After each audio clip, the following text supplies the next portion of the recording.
Hello बच्चों, आज आपण इथे बघा क्लास 7चा जो सायन्सचा लेसन आहे cell structure and micro organism 11 नंबरचा लेसन आहे. तो लेसन इथे बघत आहोत.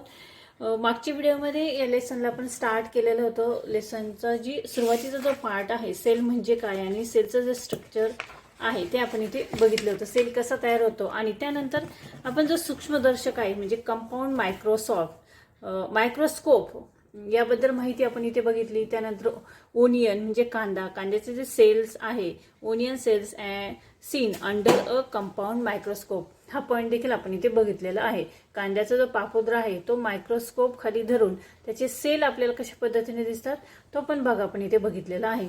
आजच्या व्हिडिओमध्ये आपण सेल साईज हा जो टॉपिक आहे तो इथे बघणार आहोत. तर ठीक आहे, सुरुवात करूया. बघा, सेल साईज, याला सेल साईज म्हणजे काय तर पेशींचा आकार. सेल म्हणजे पेशींचा आकार. There is a great variation in the shape of cells म्हणजे सजीवांच्या पेशींच्या आकारात खूप सारी विविधता आपल्याला दिसून येते. व्हेरिएशन वेगवेगळ्या असे त्याचे आकार आपल्याला दिसून येते. Their shapes are mainly related to their function आणि त्यांचा आकार जो आहे तो प्रामुख्याने त्यांच्या कार्याशी निगडित असतो. Mainly related for their function, त्यांचं जे काम आहे त्या कामाशी ते निगडित असतात. आणि observe the cell of different shapes shown below. यात आपल्याला खाली काही विविध प्रकारचे सेलचे आकार इथे दिसत आहेत. त्या आकृतीमध्ये बघा, व्हेरियस सेल्स अशी आकृती आहे इथे आणि इथे वेगवेगळ्या प्रकारचे सेल्स आपल्याला दिसत आहे. इथे बघा, फर्स्ट हा जो आहे तो आहे अमिबा. अमिबाचा आकार बघा कशा पद्धतीने आहे. त्यानंतर दुसरा आहे red blood cells. Red blood cells, खूप वेळेस तुम्ही हा शब्द ऐकलेला असेल की याला आपण तांबड्या पेशी असे म्हणतो, तांबड्या रक्तपेशी. त्यानंतर सरफेस सेल म्हणजे पृष्ठभागावरील पेशी असं आपण त्याला म्हणतो. त्यानंतर हा आहे बघा मसल सेल्स म्हणजे त्याला स्नायू पेशी आपण म्हणतो. त्यानंतर त्या खाली आहे इथे बघा स्ट्रेम म्हणजे काय, त्याला शुक्रपेशी असे म्हणतात. त्यानंतर बोन सेल याला आपण अस्थिपेशी असे म्हणतो. त्यानंतर हे आहे अँड एग सेल म्हणजे याला अंडपेशी असे म्हणतात. त्यानंतर हे जे खाली आहे नर्व सेल्स न्यूरॉन त्याला आपण चेतापेशी असे म्हणतो. त्यानंतर पुढे आहे बघा फॅट सेल्स म्हणजे मेदपेशी त्याला म्हणतात. आणि इथे बघा स्पायरोगायरा ही जी पेशी या पद्धतीने त्याचा आकार असतो. ठीक आहे, खाली बघूया. Cells are of many different shapes. Example circular, rod shape, column shape, spiral over rectangle etcetera. म्हणजे त्याचे जे आकार असतात ते गोलाकार, दंडाकार, स्तंभाकार, सर्पिलाकार, अंडाकृती, आयताकार असे विविध प्रकारचे त्याचे आकार या पेशींचे असतात. Each cell contains various components for carrying out the life process of the living organism. म्हणजे काय तर सजीवांची जी जीवन प्रक्रिया जी आहे ती घडून येण्यासाठी या पेशींमध्ये विविध घटक अस्तित्वात असतात. Carrying out the life process of the living organism. तर व्हेरियस कंपोनंट त्याच्यामध्ये विविध घटक असे त्यामध्ये अस्तित्वात असतात. या घटकांनाच आपण काय म्हणतो, या घटकांनाच पेशी अंगके असे म्हणतात. म्हणजे the components are called organelles म्हणजे पेशी अंगके. These organelles are studied in detail with the help of electron microscope which can modify images of 2 billion times their actual size. ह्याची जी साईज असते बघा, हे जे अंगके आपण त्याला म्हटलं बघा, ऑर्गॅनल्स म्हणजे अंगके, ह्याची जी साईज असते त्याचा सविस्तर अभ्यास करण्यासाठी इलेक्ट्रॉन हा सूक्ष्मदर्शक वापरतात. इलेक्ट्रॉन मायक्रोस्कोप वापरतात कारण त्याच्या साहाय्याने आपण अतिसूक्ष्म अशा घटकाचे आपण प्रतिमेचे भाग आपण बघू शकतो. त्याची 2 अब्ज पटापर्यंत 2 billion times their actual size. त्याची साईज कितीपर्यंत आपण बघू शकतो, 2 अब्ज 2 बिलियन्स एवढी मोठी प्रतिमा आपल्याला बघायला मिळते. There are two main types of cells. सेल्सचे दोन मेन टाइप्स आहेत, animal cells and plant cells. Animal cells म्हणजे प्राणी पेशी आणि प्लांट सेल्स म्हणजे वनस्पती पेशी. These cells consist of various types of membranes bound cells organelles. म्हणजे या ज्या पेशी आहेत त्या पटलांच्या साह्याने बनलेल्या विविध अंगकाच्या अंतर्भावाने तयार झालेल्या असतात. Plant cells have a definite shape due to the presence of cell wall around them. बघा, वनस्पती पेशींच्या भोवती स्वतंत्र पेशी भित्तिका असते. काय म्हटलं त्यांनी? Plant cells are definite shape due to the presence of the cell wall around them. म्हणजे वनस्पती पेशींच्या भोवती स्वतंत्र पेशी भित्तिका असते, त्यामुळे त्यांना विशिष्ट आकार प्राप्त झालेला असतो. बिसाइड अनलाइक ॲनिमल सेल्स, पण त्याचप्रमाणे त्याप्रमाणे आकार हा वनस्पती पेशींमध्ये मोठ्या आकाराच्या रिक्तिका आढळतात. Unlike animal cells, plant cells contain single large vacuole. All these cells are known as eukaryotic cells. आता इथे बघा, प्लांट सेल्स आणि ॲनिमल सेल्स ह्याची आकृती इथे दाखवलेली आहे. या साईडला बघा प्लांट सेल्स आहे आणि ॲनिमल सेल्स आहे. तर आपण या आकृतीचं इथे निरीक्षण करणार आहोत. प्लांट सेल्स आणि ॲनिमल सेल्स. अगोदर आपण प्लांट सेल्स बघूया. तर ही जी बाजू आहे बाहेरची बघा प्लांट सेलची, तिला सेल वॉल असे म्हणतात. सेल वॉल म्हणजे काय? पेशी भित्तिका. वॉल म्हणजे काय? भिंत. पेशी भित्तिका. त्यानंतर पुढचा जो सेलचा हा जो पार्ट आहे त्याला काय म्हणतात? क्लोरोप्लास्ट असं म्हणतात. क्लोरोप्लास्ट, त्याला मराठीमध्ये हरित लवक असे म्हणतात. त्यानंतर आता खाली बघा, इथे जो प्लांट सेलचा हा जिथे डॉट डॉट छोटे छोटे दिलेला आहे, हा जो पार्ट आहे त्याला सायटोप्लाझ्म असे म्हणतात. सायटोप्लाझ्म म्हणजे त्याला पेशी द्रव असे म्हणतात. त्यानंतर इथे वरती बघा, प्लांटचा हा जो पार्ट आहे त्याला ग्लॉगी बॉडी असे म्हणतात. ग्लॉगी बॉडी. आता हा जो ग्लॉगी बॉडी हा जो पार्ट आहे जो जसा प्लांट सेल्समध्ये आहे तसा ॲनिमल सेल्समध्ये देखील आहे. ग्लॉगी बॉडी बघा. त्यानंतर इथे बघा, प्लांट सेल्समध्ये फ्री रायबोझोम्स प्लांट सेल्समध्ये पण इथे या ठिकाणी आहे बघा, आणि ॲनिमल सेल्समध्ये पण आहे. ठीक आहे. त्यानंतर इथे बघा खाली सेल मेम्ब्रेन सेल वॉलच्या आतला जो भाग आहे त्याला सेल मेम्ब्रेन असे म्हणतात. हा प्लांट सेल आणि ॲनिमल सेल दोन्हीमध्ये बघा इथे दाखवलेला आहे. त्यानंतर पुढे बघा, प्लांट सेल्स आणि ॲनिमल सेल्स दोन्हीमध्ये इथे खाली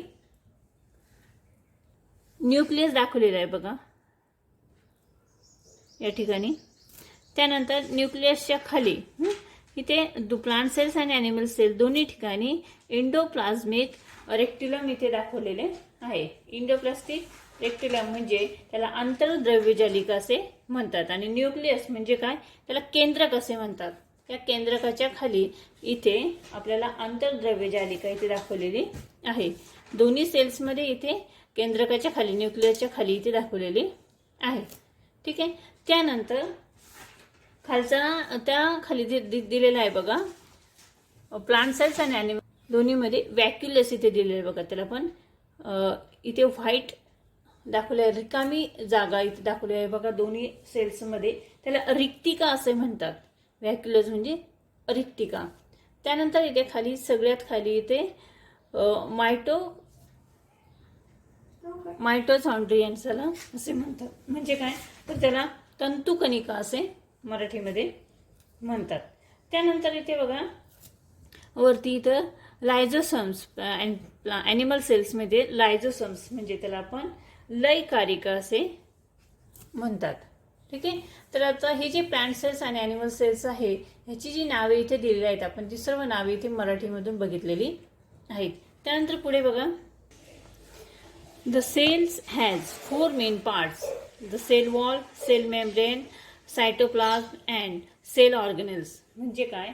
तर सेलचे जे 4 मेन पार्ट आहे ते आपण इथे बघणार आहोत. त्यामध्ये सेल वॉल आहे, त्यानंतर सेल मेम्ब्रेन आहे, त्यानंतर सायटोप्लाझ्मा आहे आणि सेल ऑर्गेनल्स आहे. तर त्यातलं पहिलं आहे सेल वॉल. सेल वॉल याला आपण पेशीभित्तिका असे म्हणतो. म्हणजे the cell wall is the outermost covering of a cell. It is a present only in plant cell. Cell wall हे काय आहे? पेशीभित्तिका म्हणजे हे पेशींचे बाहेर असणारे आवरण आहे. ही पेशीभित्तिका जी असते म्हणजे सेल वॉल जी असते ती फक्त प्लांट सेल्समध्येच असते. त्यानंतर दुसरा आहे प्लाझ्मा मेम्ब्रेन. सेल मेम्ब्रेन म्हणजेच प्लाझ्मा मेम्ब्रेन. प्लाझ्मा मेम्ब्रेन यालाच आपण पेशी पटल असे म्हणतात. The plasma membrane also called the cell membranes is a kind of thin covering. पेशी पटल एक प्रकारचे पातळ आवरण आहे आणि covering it is exactly delicate of flexible. हे एकदम पातळ आवरण असून ते अतिशय नाजूक आणि लवचिक असे आवरण आहे. It is the outermost covering of animal cells. हे प्राणी पेशींचे सर्वात बाहेरचे आवरण असते. त्यानंतर सायटोप्लाझ्म याला आपण पेशीद्रव्य असे म्हणतो. पेशीद्रव. तर बघा, the liquid part in the cell present around the nucleus is called cytoplasm. पेशीमध्ये किंवा पेशी केंद्रका व्यतिरिक्त प्रेझेंट द न्यूक्लियस म्हटले म्हणजे पेशीमध्ये पेशी केंद्रकाच्या व्यतिरिक्त द्रवरूप भाग असतो त्याला आपण सायटोप्लाझ्म असे म्हणतो. It occupy the space between in the plasma membrane and nucleus.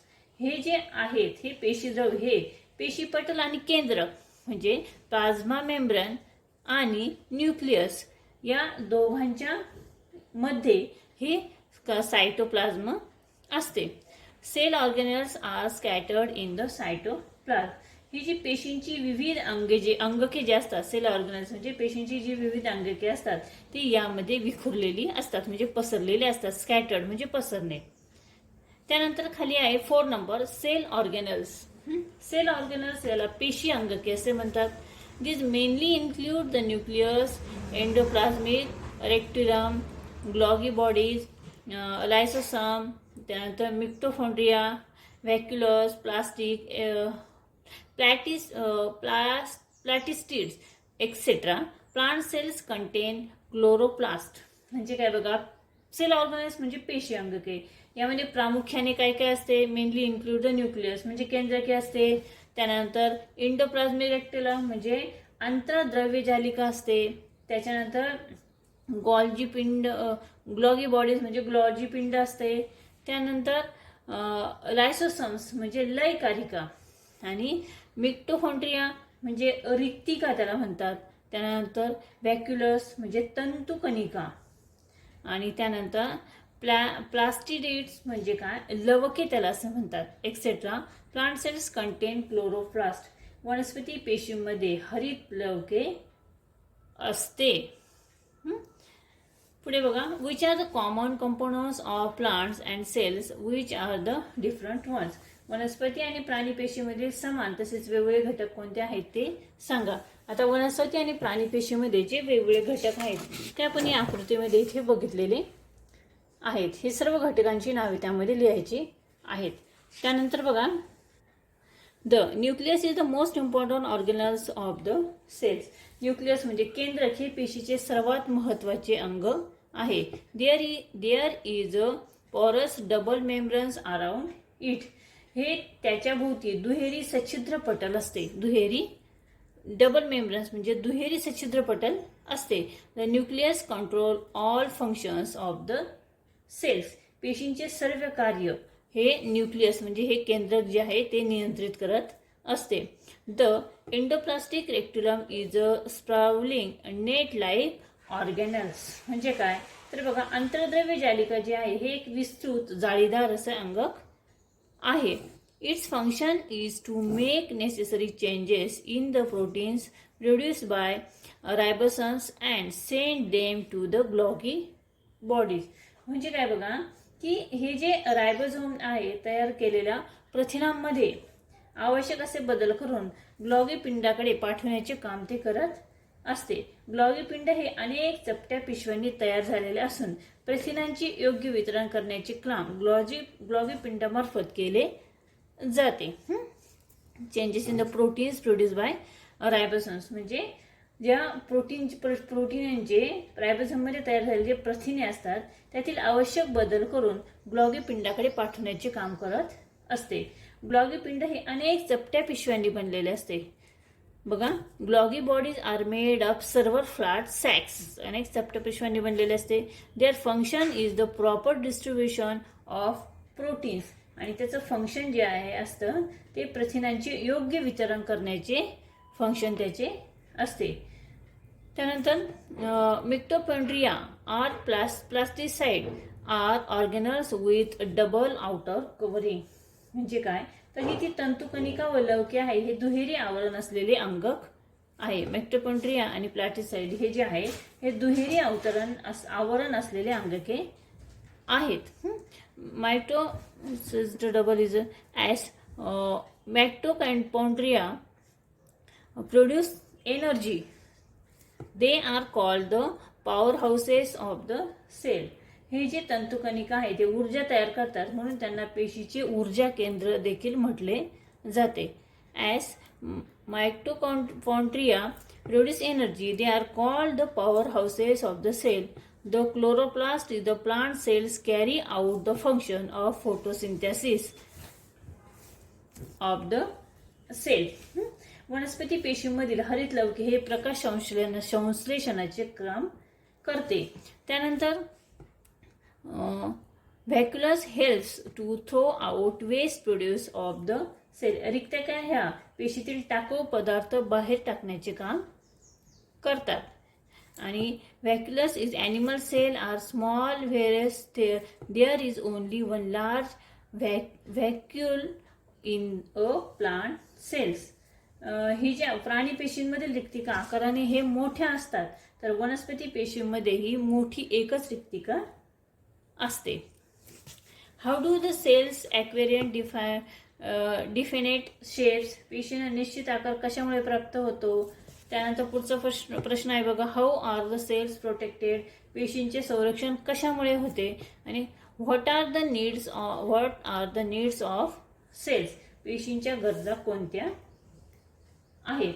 या सर्व प्रश्नांची उत्तरे आपण आज जो हा टॉपिक बघितला त्यावरून नक्की लक्षात येते. ठीक आहे, तर आजच्या व्हिडिओमध्ये आपण इथे साईज ऑफ सेल्स हा जो टॉपिक आहे तो इथे बघितलेला आहे. आय होप तो तुम्हाला समजला असेल. हा व्हिडिओ जर आवडला समजला तर या व्हिडिओला तुम्ही नक्की लाईक करा, शेअर करा. चॅनलवर नवीन असेल तर चॅनल सबस्क्राईब करा. पुन्हा भेटूया पुढच्या व्हिडिओमध्ये. त्यामध्ये आपण घेणार आहोत मायक्रो ऑर्गॅनिझम. पुन्हा भेटूया, तोपर्यंत बाय बाय.